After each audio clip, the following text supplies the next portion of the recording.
આજે લાભ પાંચમના દિવસે સરકારને બે મુદ્દાઓ ઉપર પત્ર લખી અને સરકારનું ધ્યાન દોર્યું છે અને માગણી કરી છે કે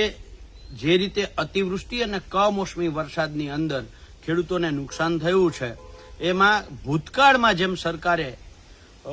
માત્ર અને માત્ર જાહેરાતો કરી છે પણ ખેડૂતોને આપ્યું નથી, એ બંને બાબતો એક અત્યારે જે રીતે કમોસમી વરસાદ પડે છે અને ખેડૂતના મોઢામાં આવેલો કોળિયો છીનવાઈ રહ્યો છે ત્યારે સરકાર માત્ર જાહેરાતો ના કરે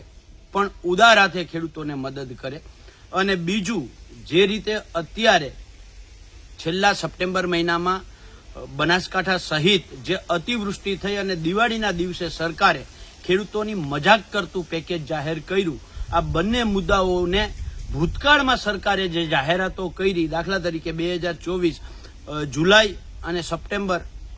ઓગસ્ટ મહિનાની અંદર જે અતિવૃષ્ટિ થઈ, સરકારે ટોટલ 1719 કરોડની જાહેરાત કરી પણ 500 કરોડે સરકારે ન ચૂકવા। ઓક્ટોબર 2024માં આવેલા કમોસમી વરસાદમાં સરકારે 6 પ્રેસ કોન્ફરન્સો કરી પણ આજની તારીખમાં 1 વર્ષ વીતવા છતાં એ ઓક્ટોબર 2024નો કમોસમી વરસાદનું વળતર ખેડૂતોને મળ્યું નથી। બનાસકાંઠામાં જ આ વર્ષે જે અતિવૃષ્ટિ થઈ એ જોઈએ તો ટોટલ વરસાદ આખા મોસમનો જે વરસાદ હોય એ વરસાદ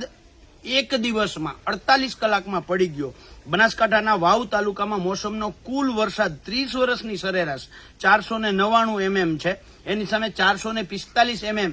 48 કલાકમાં પડ્યો। થરાદમાં 442 ટોટલ વરસાદની સામે 400 mm વરસાદ પડ્યો અને સુઈગામની અંદર 556 mm ટોટલ વરસાદ સામે 475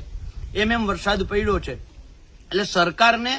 નમ્ર નિવેદન છે કે તમે 5-25 ઉદ્યોગપતિઓના અબજો કરોડો રૂપિયા માફ કરો છો તો છેલ્લા 2 વર્ષની અંદર કુદરત એટલો બધો રૂઠો છે અને ખેડૂતોનું દિવસે દિવસે દેવાદાર બનતો જાય છે, ત્યારે બંને વર્ષને સાથે રાખી અને સરકારશ્રીને નમ્ર નિવેદન સાથે માંગ કરી છે, જેમ તમે 5-25 ઉદ્યોગપતિને નમ્ર હાથે ઉદાર હાથે મદદ કરો છો એવી જ રીતે ગુજરાતના ખેડૂતોના ચાલુ વર્ષના પાક ધિરાણ છે એ સંપૂર્ણ રીતે માફ કરવાનું સ્પેશિયલ પેકેજ આપવામાં આવે। કોઈ રાહત પેકેજના નાટકો જાહેરાતો સરકાર બંધ કરે, ખેડૂતોના સંપૂર્ણ ચાલુ વર્ષના પાક ધિરાણ જે છે એ સંપૂર્ણપણે માફ કરવામાં આવે તેવી ગુજરાત કિસાન કોંગ્રેસ માંગ કરતો પત્ર મુખ્યમંત્રી અને કૃષિ મંત્રીને લખ્યો છે।